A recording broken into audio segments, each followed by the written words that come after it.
benvenuti alla TG Sicilia, le principali notizie. Catania ancora in terapia intensiva all'ospedale Cannizzaro, il paziente colpito dal virus West Nile, il primo in città. L'infettivologo Jacobello, virus grave solo nell'1% dei casi, quasi sempre è ininfluente. Maxi operazione antimafia tra Agrigento e Porto Empedocle, 14 arresti trovati, Kalashnikov, droga e denaro in contanti.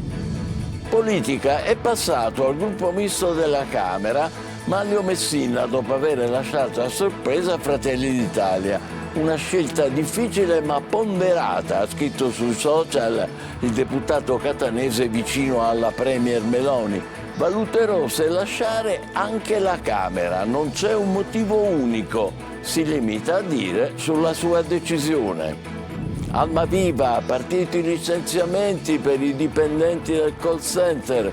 I sindacati chiedono alla Regione di attivare al più presto i numeri d'emergenza, dove i lavoratori rimasti a casa potrebbero essere reimpiegati. Catania 50 milioni per il rilancio della zona industriale, priorità alla sicurezza con massicci interventi sulle strade. L'assessore Tamaio ha ragione, Confindustria è un evento storico. Anche agosto parte in Sicilia sotto il sole, le temperature che torneranno ad alzarsi, ma non come a luglio, favoriranno l'arrivo dei turisti e le gite al mare nel weekend dei siciliani. Domani bollino nero sulle strade. Musica, domani all'anfiteatro di Zafferana Etnea i Finlay con il tour Tutto è possibile. In scaletta i successi di una carriera lunga 20 anni e tutta l'energia del punk rock. Calcio, c'è attesa per l'amichevole di lusso tra Palermo e Manchester City. In Serie C il Catania intensifica gli allenamenti a Norcia prima del rientro in sede. Esordio in campionato il 24 al Massimino contro il Foggia.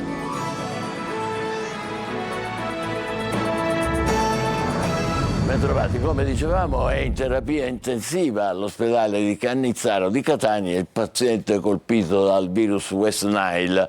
L'infettivologo Jacobello chiarisce il virus è quasi sempre benigno, è grave soltanto nell'1% dei casi. Lorena Dolci. È ancora in gravi condizioni il 74enne originario di Caserta che mentre si trovava in vacanza a Catania ha accusato i sintomi del virus West Nile. L'uomo, malato oncologico, è ricoverato nel reparto di terapia intensiva dell'ospedale Cannizzaro. È il primo caso di West Nile in Sicilia sull'uomo. Il paziente si era presentato al pronto soccorso accusando la vista sdoppiata, uno dei sintomi tipici, e febbre oltre 41 gradi. I medici hanno così accertato che si trattava proprio di West Nile. Con questo salgono a 89 i casi del virus segnalati in varie regioni, 9 i decessi, quasi tutti tra pazienti fragili. Numeri, assicurano gli esperti, al momento sotto controllo, insomma non si può certo parlare di epidemia, anche perché l'infezione non si trasmette da persona a persona, ma solo attraverso le punture delle zanzare. La malattia si manifesta con una sintomatologia nella maggior parte delle volte benigna, simile influenzale con manifestazioni artragiche e a volte anche rasci cutanei.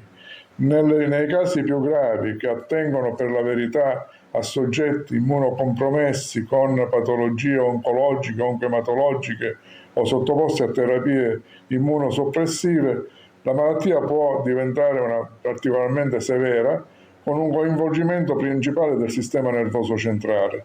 Ciò avviene soltanto nell'1% dei casi. Ad oggi non sono disponibili vaccini o terapie preventive, per questo l'importante è proteggersi con zanzariere e repellenti, evitando di stare vicino a zone infestate. La cronaca, maxi operazione antimafia tra Agrigento e Porto Empedocle, 14 arresti, trovati Kalashnikov, droga e 40.000 euro in contanti, colpiti i vertici dei clan locali. Davide Sardo. Un duro colpo alle famiglie mafiose di Agrigento. I carabinieri hanno eseguito 14 ordinanze di custodia cautelare in carcere su richiesta della Procura distrettuale antimafia di Palermo. 13 dei destinatari erano già detenuti, arrestati nel blitz lo scorso 10 luglio. Le misure rientrano nella maxi inchiesta sulle cosche di Villa Seta e Porto Empedocle, già sfociate in 3 operazioni tra dicembre e luglio. Droga, metodo mafioso, attentati incendiari e intimidazioni a colpi d'arma da fuoco. Nel mirino case, un panificio e una frutteria. Ai vertici dei 2 clan, secondo gli inquirenti, gli empedoclini James Burgio e Salvatore Prestia e gli agrigentini Pietro Capraro e Gaetano Licata. A loro è contestata anche l'aggravante di essere promotori e capi dell'organizzazione. Durante le perquisizioni sono stati sequestrati un Kalashnikov con 2 caricatori, 16 panetti di hashish, un giubbotto antiproiettile, 2 caschi e oltre 40.000 euro in contanti ritenuti ingiustificati. Secondo gli investigatori, la rete era ben strutturata e operava con logiche mafiose. Un'operazione che segna un ulteriore passo avanti nella lotta alla criminalità organizzata nel cuore della provincia di Agrigento. La Guardia di Finanza di Catania ha sequestrato beni per 7 milioni agli imprenditori Giuseppe e Domenico Gentile, padre e figlio, ritenuti dalla Procura componenti di rilievo della famiglia mafiosa Nardo, articolazione territoriale a Lentini del clan Santa Paola Ercolano, sigilli posti a 3 imprese commerciali e attive nel trasporto merci su strada e nella compravendita immobiliare. Ancora a Catania la polizia ha arrestato un 49enne per detenzione di droga nel quartiere Barriera. In camera da letto a casa sua, tra il divano e l'armadio, trovati e sequestrati 23 panetti di cocaina per un totale di oltre 24 kg. I contenitori avevano un logo raffigurante un'anatra. Un turista tedesco è stato picchiato la notte scorsa alla Vucceria di Palermo da 3 giovani che gli hanno rubato il borsello. I carabinieri sono riusciti a identificare 2 dei 3 aggressori che sarebbero responsabili di altre violenze sui turisti. E sempre alla Vucceria di Palermo un operaio edile è stato picchiato e fatto cadere nella tromba di un ascensore. È in ospedale in codice rosso. A colpire il lavoratore sarebbero stati dei condomini del palazzo dove la vittima stava smontando un ponteggio al culmine di una lite. Politica, mistero sull'addio del deputato Maglio Messina, fedelissimo meloniano, addio a Fratelli d'Italia, passato alla Camera al gruppo misto. Non c'è un motivo unico, dice il parlamentare in un post sui social, i particolari con Maglio Viola. Il mistero dell'addio di Maglio Messina. È piovuta come un fulmine a ciel sereno, o forse non proprio a ciel sereno, la decisione dell'ex assessore al turismo della regione siciliana, nonché ex vice capogruppo di Fratelli d'Italia alla Camera, di lasciare il partito e andare al gruppo misto. Immediata è iniziata la caccia al motivo, e di motivi potrebbero essercene tanti. Si è parlato della vicenda Auteri, uno dei suoi travolto nel siracusano dalle polemiche, che è andato via dal partito. Si è parlato dell'apartheid in cui vivono in queste ore, in questi giorni, gli uomini e le donne della corrente turistica del partito dopo indagini, scandali e processi sommari sui giornali. Ma di mezzo ci sono anche questioni di carattere personale che sono finite in processi per diffamazione, come la fake liaison con la Premier. Dopo 8 ore di silenzio, però, con un post social Messina parla, ma per dire soltanto che non dirà nulla. In queste ore ho sentito dire di tutto e di più sulle ragioni che mi hanno portato a questa decisione, ma vi deluderò, non c'è un motivo unico, non c'è un colpevole o un episodio preciso. È una scelta intima che custodisco nel cuore, insieme ai ricordi più belli di questa straordinaria comunità umana e politica che ho avuto l'onore di rappresentare per tanti anni in tante istituzioni. Ma non ci sono neanche rivendicazioni di carattere personale nei confronti del partito. Oggi ho compiuto l'ultimo atto d'amore per la mia comunità, dice, perché l'amore non è soltanto saper rimanere, è anche riconoscere il momento in cui bisogna lasciare andare. E io, con il cuore colmo di gratitudine, lascio andare la mia comunità. Adesso continuerà a riflettere, perché sta pensando anche di dimettersi da deputato, perché non ha intenzione di raccontarlo a nessuno, neanche agli amici, ma pur se dice che nulla è successo, qualcosa sarà pure accaduto. L'inchiesta all'Assemblea regionale, strade divise fra il presidente Galvagno e l'assessora Amato, che scelgono linee diverse davanti ai probiviri del loro partito nell'incontro a Roma. Manlio Viola. Ancora. Si dividono le strade di Gaetano Galvagno e di Elvira Amata, i due esponenti di Fratelli d'Italia in Sicilia, indagati in due filoni diversi della medesima inchiesta sulla presunta corruzione fra Ars e Regione, scelgono linee diverse davanti ai probiviri del partito. Ieri a Roma è successo l'esatto contrario di quel che ci si poteva aspettare. Gaetano Galvagno, presidente dell'Ars, che aveva ricevuto solo 24 ore prima l'avviso di conclusione delle indagini, ha parlato oltre un'ora e pensa di aver chiarito i suoi comportamenti. Da lui ci si aspettava una richiesta di rinvio, avendo avuto le carte solo qualche ora prima. Al contrario, ha parlato soltanto in generale, davvero poco, senza entrare nei dettagli, e chiesto un rinvio Elvira Amata, l'assessore al turismo, che l'avviso di conclusione indagini lo aveva ricevuto il 7 luglio, 3 settimane prima. La difesa dell'assessore infatti ha avanzato richiesta alla procura di essere ascoltata prima delle decisioni sulla richiesta di giudizio, un interrogatorio che non è proprio di garanzia, ma quasi, e che dovrebbe tenersi entro 20 giorni da quel 7 luglio. Termine che fra festivi e tempi di notifica ricadrebbe proprio oggi, 1 agosto, o al massimo, in base alle interpretazioni più estensive della nuova norma, la prossima settimana.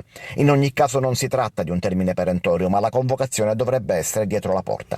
Scelte difensive, ma anche politiche quelle di Galvagno. In queste ore e giorni infatti deve gestire un'assemblea regionale siciliana piuttosto litigiosa, che va in aula ad affrontare la manovra di variazioni di bilancio. Un rinvio avrebbe pesato sull'aula, con tentativi chiari di pezzi dell'opposizione di riportare il discorso piuttosto che sulla spesa regionale su questa che è l'inchiesta. Il clima comunque resta brutto, sia dentro che fuori il partito della Premier. Almaviva, scattano i licenziamenti per i 387 dipendenti del call center. I sindacati chiedono alla Regione di attivare al più presto i numeri di telefono di emergenza, dove i lavoratori rimasti a casa potrebbero essere reimpiegati. Lorena Dolci. Le prime lettere sono già partite. Scattano oggi i licenziamenti per i 387 lavoratori del call center Almaviva che si erano occupati del servizio emergenza Covid durante la pandemia. 275 a Palermo e 112 a Catania. È finita nel peggiore dei modi. Rottura della trattativa e mancata proroga della cassa integrazione. La trattativa a livello nazionale si è rotta perché l'azienda, a fronte di una proroga di cassa integrazione per 3 mesi e mezzo, chiedeva una firma da parte delle organizzazioni sindacali sul licenziamento immediato di tutti i lavoratori. La rottura ha come primo effetto l'uscita di scena del governo nazionale dall'avvertenza, che adesso ricade sulle spalle della regione, a cui da anni i sindacati propongono soluzioni senza vedere fatti concreti. Noi dalla Regione Siciliana ci aspettiamo che venga creato immediatamente il bacino di crisi che possa mettere in sicurezza i lavoratori licenziati da Almaviva Contact. Questo bacino di crisi sarebbe funzionale a far assumere poi queste persone e ricollocarle nei progetti che sono stati messi in campo dalla Regione Siciliana e che dovrebbero arrivare a compimento nei prossimi mesi, che sono quello del 116-117, il numero unico per le cure mediche non urgenti, e nel progetto di digitalizzazione della pubblica amministrazione. Una strada tutta in salita, a meno di colpi di scena. Da oggi i lavoratori licenziati potranno contare soltanto sulla NASPI di 2 anni come ammortizzatore sociale. L'incubo è diventato realtà. Una vittima e 3 dispersi è il bilancio di un'operazione di salvataggio in mare della barca Nadir della ONG tedesca. I sopravvissuti hanno riferito che 15 di loro si erano gettati in acqua nel tentativo di raggiungere a nuoto un'imbarcazione che stava navigando poco distante dal barcone, ma uno di loro è annegato. 36 i migranti salvati. A bordo della barca di ferro 9 donne, 2 delle quali incinte, 2 neonati e numerosi migranti con ustioni e reidratati. A Ragusa intanto fermato uno scafista e un bengalese di 24 anni.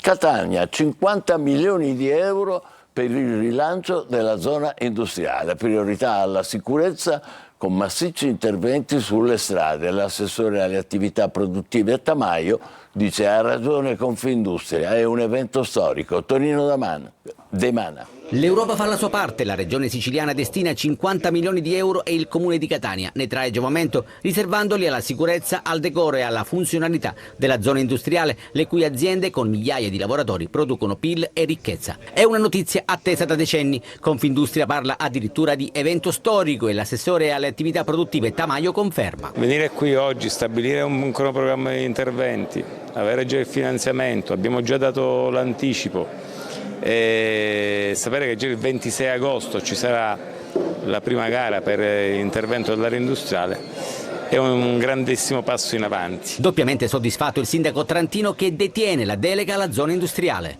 La priorità è la sicurezza, ci sarebbero tante priorità, perché avremmo anche voluto concentrare la nostra attenzione sulla linea industriale e quindi sugli scarichi fognari. Non possiamo fare tutto, cominciamo con questo, gli interventi sono ancora tanti da compiere, ma intanto registriamo il risultato favorevole di quello che stiamo producendo. Affollato il tavolo tecnico a Palazzo degli Elefanti, dove non sono mancati spunti propositivi e qualche velata polemica, specie sul problema fognature e relativa balneabilità della playa. Non dimentichiamoci che a margine della zona industriale abbiamo una spiaggia bellissima che rappresenta l'immagine turistica di Catania, quindi speriamo che a questi interventi si aggiungano anche gli interventi delle fognature per garantire sia l'industria che il turismo. E poi c'è il problema acqua, come sottolinea Attanasio. Noi abbiamo tante altre cose da richiedere, a partire dalla rete fognaria, ma anche dalla rete che porta l'acqua, ad esempio alla conduttura dei vigili del fuoco. Tra qualche giorno i bandi di gara e poi i lavori. L'obiettivo è rendere sicura, funzionale ed attrattiva la zona industriale di Catania. Anche agosto è cominciato in Sicilia con il sole, le temperature torneranno ad alzarsi, ma non come a luglio. E questo significa che sarà favorito l'arrivo dei turisti e saranno favorite le gite al mare nel weekend dei siciliani. Attenzione però, oggi bollino rosso sulle strade e domani sarà nero. Francesco Triolo. L'esodo estivo entra nel vivo. Il primo weekend di agosto è da sempre considerato quello più difficile dal punto di vista della mobilità. Saranno 13.155.000, secondo l'osservatorio di ANAS, i mezzi in movimento sulle autostrade italiane. Quelle siciliane non fanno eccezione. Previsto il bollino nero per il sabato, con le difficoltà maggiori che si attendono in prossimità delle località di villeggiatura al mare, e poi la domenica sera bollino rosso per i rientri nelle città. Sia sulle autostrade gestite da ANAS che da quelle di Autostrade Siciliane saranno chiusi o sospesi tutti i cantieri non indispensabili. L'intensificazione della circolazione in Sicilia potrà riguardare i principali tratti della A18 Messina-Catania, le autostrade A19 Palermo-Catania e la A29 Palermo-Mazzara del Vallo. Previsto il divieto di transito dei veicoli pesanti dalle 16 di venerdì sino alle 22 di domenica. Predisposto un aumento del dispositivo di sicurezza della polizia stradale sulle principali arterie, soprattutto per l'utilizzo delle cinture di sicurezza, il rispetto dei limiti di velocità ed i controlli legati alla guida sotto l'effetto di alcol o droga. Sarà anche un inizio di agosto sotto il segno del sole e del caldo, che torna a fare capolino nell'isola. Le temperature sono in risalita, ma non si dovrebbe arrivare ai picchi registrati a metà luglio. Solo nelle aree interne orientali si potrebbero toccare punte fino a 36-37 gradi. Musica. Domani arrivano all'anfiteatro di Zafferana Etnea i Finlay con il tour Tutto è possibile. Sul palco i successi di una carriera lunga 20 anni e tutta l'energia del loro punk rock. Eva Spampinato.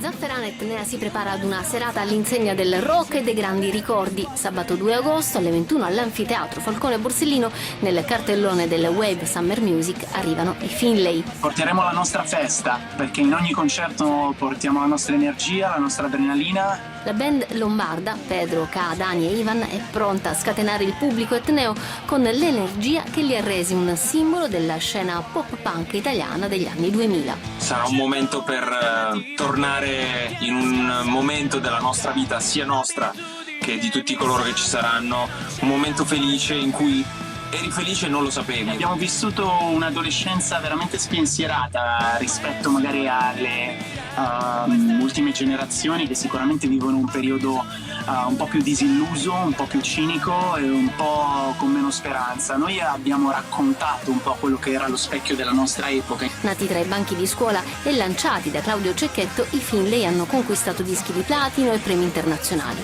Ora sono tornati con un progetto che mette al centro sempre la musica suonata, ma anche tanti featuring. Cercando di ritrovare quella purezza, ma con gli strumenti che abbiamo acquisito nel tempo, l'esperienza, anche con delle sonorità più attuali e facendoci accompagnare in questo viaggio da un sacco di musicisti, di artisti, di cantanti, 14 featuring, personaggi dei quali noi avevamo il poster in camera e l'abbiamo raccontato più volte, alcuni dei quali invece avevano il nostro poster nella loro camera.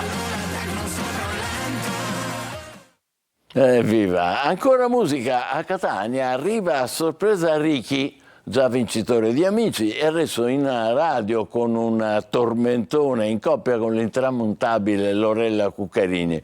E il cantante irrompe nella coreografia del duo catanese Gioia e Rina. Vediamo come, ancora con Eva Spampinato.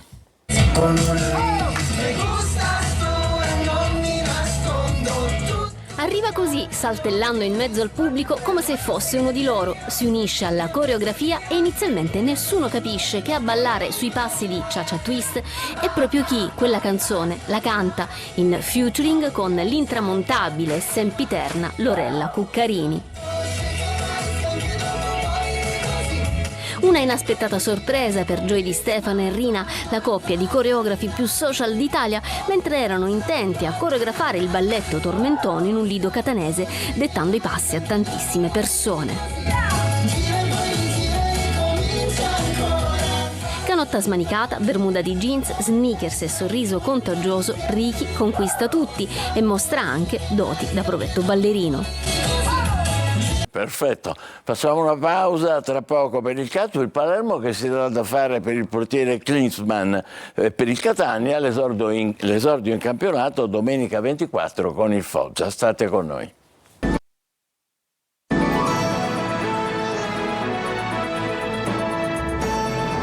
Calcio e il Palermo si gode qualche giorno di vacanza in attesa della ripartenza fissata per lunedì. Sul mercato rosanero al lavoro per Klinsmann del Cesena. Marco Gullà.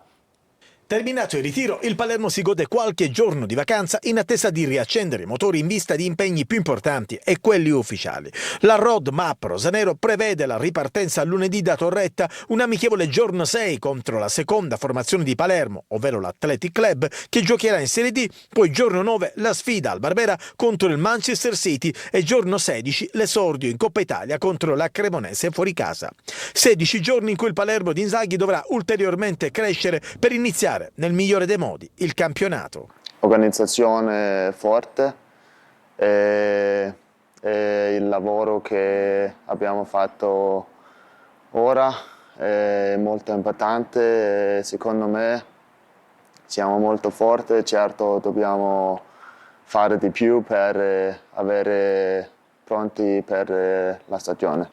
Mercato, nodo portiere, il direttore sportivo Ostia al lavoro per Klinsmann del Cesena, il direttore generale del club romagnolo Corrado Di Taranto ha confermato che c'è una trattativa in corso. Al Cesena potrebbe andare Gomis, che ha comunque fatto bene e impressionato Inzaghi. Serie C per il Catania, esordio in campionato in notturna, domenica 24 al Massimino contro il Foggia. Il Trapani ha concluso il ritiro di Troina. Siracusa vicino al centrocampista Damian. Sergio Colosi. Ultimi giorni di ritiro a Norcia per il Catania, diviso tra preparazione e mercato, definiti date e orari delle prime 7 giornate di campionato. Esordio il 24 agosto alle 21 al Massimino contro il Foggia, sabato 30 alle 18 trasferta a Cavadei Tirreni, di sabato anche il turno successivo, il 6 settembre alle 20:30 al Massimino contro il Monopoli. Cosenza Catania alla quarta giornata si disputerà domenica 14 alle 15, 3 gare in 9 giorni tra la quinta e la settima d'andata. Sabato 20 alle 17:30 al Massimino con il Sorrento, derby a Trapani alle 20:30 nel turno infrasettimanale di mercoledì 24 e domenica 28 settembre alle 17:30 trasferta a Cerignola. Sul mercato attesi rinforzi a centrocampo con Andrea Vallocchia obiettivo numero 1, anche se la Ternana gioca a rialzo, e in attacco per una prima punta di spessore che raccolga l'eredità di Inglese. Prossime mosse: completare il tesseramento e ufficializzare Martic e Corbari e la rescissione con Peralta vicino al Foggia con il Crotone alla finestra. Prime 2 partite di campionato in notturna alle 21 per il Trapani, sabato 24 agosto a Casarano, domenica 31 al Provinciale contro il Latina. Per la difesa piace l'ex Mattia Caldara, weekend di riposo per i Granata rientrati dal ritiro di Troina. Sarà un agosto ricco di novità per il Siracusa, chiamato a strutturarsi per una salvezza tranquilla. Contratto biennale per l'ex Messina Filippo Damian. Da lunedì allenamenti a Canicattini, esordio in C lunedì 25 agosto in notturna a Salerno. Sono 6.000 gli abbonati del Catania che hanno esercitato il diritto di prelazione. È il dato definitivo della prima fase della campagna abbonamenti 25-26 che si è chiusa il 30 luglio. La percentuale di rinnovi si attesta quindi al 50% rispetto ai quasi 13.000 abbonati dello scorso campionato. Questa mattina è scattata la seconda fase che durerà fino a lunedì 4, nella quale gli abbonati 24-25 potranno cambiare il proprio posto. Dal 5 agosto scatterà la vendita libera. Ci fermiamo qui, grazie e buon pomeriggio.